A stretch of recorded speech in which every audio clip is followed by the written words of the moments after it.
फिर से एक नए स्ट्रैटेजी के साथ आज हम वीडियो को शुरू करेंगे। सबसे पहले स्ट्रैटेजी के लिए इंडिकेटर सेक्शन में जाएंगे और यहाँ पर आप लिखिए एडेप्टिव ट्रेंड फाइंडर। आप जैसे लिखते हैं तो आपके सामने ये वाला एक इंडिकेटर आपके सामने आ जाता है, adaptive trend finder by Julian X. ठीक है, इसको हम सबसे पहले चार्ट पर लगा लेते हैं।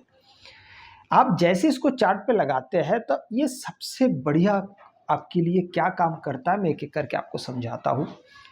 ये लगातार मार्केट को प्रेजेंट टाइम में, ऐसा नहीं कि मार्केट बीत चुका है उसके बाद आपको ये ट्रेंड लाइन बना के देता है, नहीं, ये प्रेजेंट टाइम में ही आपके लिए एक शानदार चैनल तैयार करके देता है ताकि आप इसमें बिल्कुल भी कंफ्यूज ना हो और मार्केट के अनुसार आप अभी ये डिसाइड कर पाए कि आप इसको किस तरीके से सपोर्ट और रेजिस्टेंस को देख सकते हैं।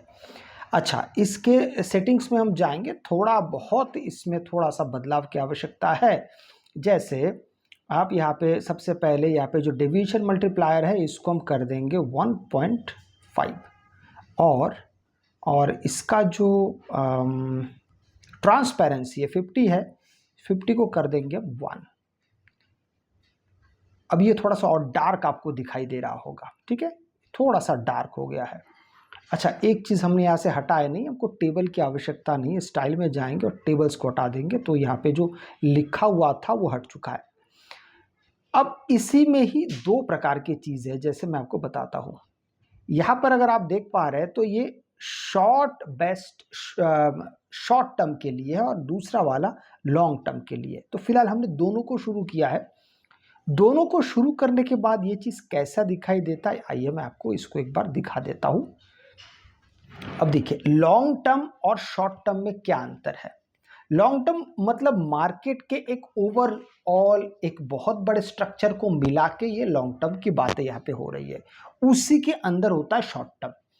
जैसे इसको और अच्छे से समझने के लिए यहाँ पे 1 मिनट टाइम फ्रेम पे चल रहा है, इसको काम करते हैं हम, इसको 3 मिनट टाइम फ्रेम पे बदल देते तो आपको 1 मिनट में ही माफ कीजिएगा शॉर्ट टर्म और लॉन्ग टर्म अच्छे से समझ में आ जाएगा। जैसे देखिए यहाँ पे आप देख पा रहे हैं, ये वाला जो बड़ा वाला आप जो चैनल देख रहे हैं ये है मार्केट का लॉन्ग टर्म ट्रेंड। ये ट्रेंड है, इसके बीच से गुजरता हुआ आप और एक लाल रंग की पट्टी देख रहे हैं। लाल रंग इसलिए क्योंकि मार्केट अभी नीचे की ओर जा रहा है, अगर ये ऊपर की ओर जाता है तो ये ग्रीन हो जाता है। ये है आपका शॉर्ट टर्म वाला, ताकि आप चीज़ों को ज़्यादा बेहतर तरीके से समझ पाए, देख पाए। अब इन सब चीज़ों में और किस तरीके से आप मार्केट को और नज़दीक से समझ सकते हैं और एंट्री कैसे बनाएंगे, एक एक करके विचार करेंगे। दोबारा हम चलते हैं यहाँ पे 1 मिनट टाइम फ्रेम पे। क्या दूसरे टाइम फ्रेम पे भी काम किया जा सकता है? जी बिल्कुल काम किया जा सकता है, वो आपके चॉइस पर डिपेंड करेगा। फिलहाल हम 1 मिनट टाइम फ्रेम पे ही इसको देखने की और समझने की कोशिश करते हैं। सबसे ज़्यादा बेहतर होता है कि लॉन्ग टर्म में कई बार होता है कि मार्केट एक बहुत बड़े एरिया में होता है, 1 मिनट टाइम फ्रेम की बात कर रहा हूँ, ऊपर जाता है अचानक फिर नीचे आता है और नीचे आता है, पर ये जो एडेप्टिव ट्रेंड फाइंडर का जो लॉन्ग टर्म टाइम फ्रेम है या चैनल है वो जैसे का वैसा बना रहता है।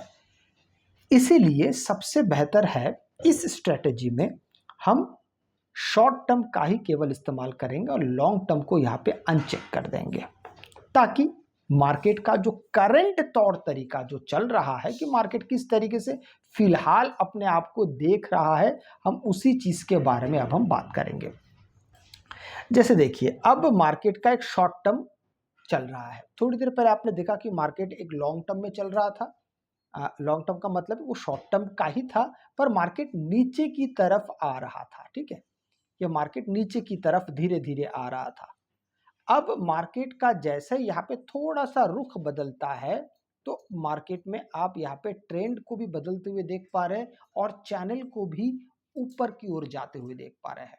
ठीक है, इसको आप बड़े टाइम फ्रेम पे भी काम कर सकते हैं। जैसे मैं आपको एक बात बताता हूँ, अगर आप चलेंगे इसमें 5 मिनट या 15 मिनट के समय पे, वो भी आपके लिए बहुत बढ़िया काम करता है। आप अपने सुविधा के अनुसार आप इसको देख लीजिएगा, आप इसमें काम करने के लिए आप प्रतिबद्ध रहेंगे, एक एक करके आपको समझना पड़ेगा। अब देखिए जिस तरीके से हम 5 मिनट टाइम फ्रेम पे आ गए, अब 5 मिनट टाइम फ्रेम पे मार्केट थोड़ा सा 1 मिनट के मुकाबले में ज़्यादा स्थिर होता है। 15 मिनट में जाएंगे तो और ज़्यादा स्थिर था बढ़ती जाएगी जितना आप टाइम फ्रेम को बढ़ाते जाएंगे। अब इस चैनल को देख के इस बात का अंदाज़ा बड़े भली भांति लगाया जा सकता है कि मार्केट जब जब इस ऊपर वाले लाइन के पास आता है तो मार्केट में एक गिरावट हम देख पाते हैं। चूंकि यहाँ पे मार्केट दोनों तरीके से हम देख पा रहे हैं कि मार्केट गिरावट के समय रेजिस्टेंस का सहारा लेता है, जैसे मार्केट नीचे आता है फिर मार्केट दोबारा ऊपर की तरफ भी जाता है, मतलब मार्केट को हल्का फुल्का सपोर्ट भी मिलता है। इसी स्ट्रेटेजी को और पुख्ता और मजबूत बनाने के लिए हम और एक इंडिकेटर का यहाँ पे इस्तेमाल करेंगे जिसका नाम है मार्केट ओरेकल। अब जैसे मार्केट ओरेकल यहाँ पे टाइप करते हैं तो आपके सामने ये एक इंडिकेटर आ जाता है, ओरेकल V13। ठीक है, इसको हम अपने चार्ट पर लगा लेंगे। अब जैसे इसको चार्ट पे लगाते हैं, अब देखिए आपके सामने एक बहुत ही बढ़िया आला दर्जे का एक इंडिकेटर सामने आ गया जो सफलतापूर्वक आपसे ये कहता है कि किस तरीके से मार्केट आपको आप चीज़ों को दिखा सकता है, कहाँ से मार्केट ऊपर जाने के लिए तैयार है, कहाँ से मार्केट नीचे जाने के लिए तैयार है। इसके सेटिंग्स में हम जाएंगे। सबसे पहले यहाँ पे जो टेबल है, आप देखिए यहाँ पे टेबल भी आप देख पा रहे हैं, लेकिन पूरी तरीके से देखा जाएगा मार्केट इस टेबल का बहुत ज़्यादा उपयोग नहीं है, तो हम इस टेबल को यहाँ से सबसे पहले हटा देंगे। इस टेबल की हमको ख़ास आवश्यकता नहीं है। इनपुट्स में जाएंगे और यहाँ पे जो एनालिसिस का जो लुक बैक पीरियड है इसको हम कर देंगे 10, क्योंकि 5 मिनट टाइम फ्रेम पे 10 सबसे बेहतर तरीके से आप इसको देख समझ सकते हैं और इसमें काम भी बड़ा बेहतरीन तरीके से कर सकते हैं। आइए इसको थोड़ा सा और नज़दीक से एनालाइज करने की कोशिश करते हैं। अगर आप इस ट्रेंड को देख पा रहे हैं, देखिए मार्केट यहाँ से नीचे की ओर आना शुरू हुआ, आते आते फिर यहाँ पे सिग्नल्स भी आने शुरू हुए।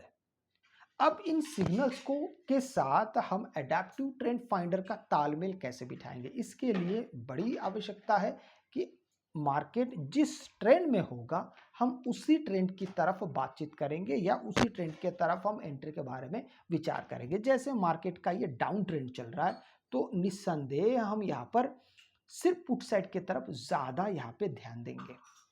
जैसे ही यहाँ पे कोई इस रेजिस्टेंस के पास बीच में कहीं नहीं, इस रेजिस्टेंस के पास, इस चैनल के रेजिस्टेंस के पास जब यहाँ पे कोई हमको सिग्नल दिखेगा, पॉइंट नंबर 1। पॉइंट नंबर 2, जब हमारे पास प्राइस एक्शन भी हाथों हाथ लगेगा, जैसे देखिए यहाँ पे ग्रीन कैंडल पे आया, उसके बाद फिर एक रेड कैंडल बनता, उसके नीचे इस जगह पे प्राइस एक्शन हमारे लिए बन चुका है, तो हमारी एंट्री यहाँ पे होगी। एग्जिट बिल्कुल इसके ऊपर वाले कैंडल पे, एग्जिट का मतलब है हमारा एसएल जो उसका होगा उसके ऊपर होगा। अब देखिए मार्केट में आप कब तक यहाँ पे वेट कर सकते हैं, तो सबसे यहाँ पे ज़्यादा बेहतर है कि आप इसको अपने अनुभव के अनुसार इसको आप होल्ड कर सकते हैं। और सबसे ज़्यादा बेहतर है कि आप इसमें कभी कभी इसमें 2:1, 3:1 और उससे भी अधिक आपको मिल सकता है, उससे भी अधिक मिल सकता है। लेकिन बेहतर सबसे ज़्यादा होता है कि मान लीजिए आपने यहाँ पर एंट्री की है और यहाँ से लेके मार्केट जैसे सपोर्ट तक पहुँचता है आप यहाँ से एग्जिट कर सकते हैं। फिर दोबारा अगर कोई प्राइस एक्शन दोबारा यहाँ पे ऐसे जैसे सबको दिख रहा है कि बन रहा है, तो दोबारा यहाँ से फिर से प्री एंट्री फिर से यहाँ पे की जा सकती है, दोबारा से री एंट्री यहाँ पे हो सकता है और फिर से आपका एग्जिट यहाँ पे हो जाएगा। अब देखिए यहाँ से मार्केट लगातार ऊपर की दिशा में जा रहा है, तो ऐसे वक्त पे जैसे आप यहाँ से एग्जिट कर देते तो आप एक सेफ मोड में सबसे पहले चले जाते हैं कि आपका एग्जिट हिट, माफ कीजिए, आपका एसएल हिट होने से काफ़ी पहले आप मार्केट से एग्जिट हो जाते हैं। अगर इसमें आप थोड़ा सा रियाज करेंगे, मेहनत करेंगे, चीज़ें आपके लिए और ज़्यादा आसान बनती जाएगी। अगर आपको वीडियो अच्छा लगे तो लाइक से सब्सक्राइब जरूर कीजिएगा। आपसे मैं अगले वीडियो मिलता हूँ, तब तक के लिए जय हिंद।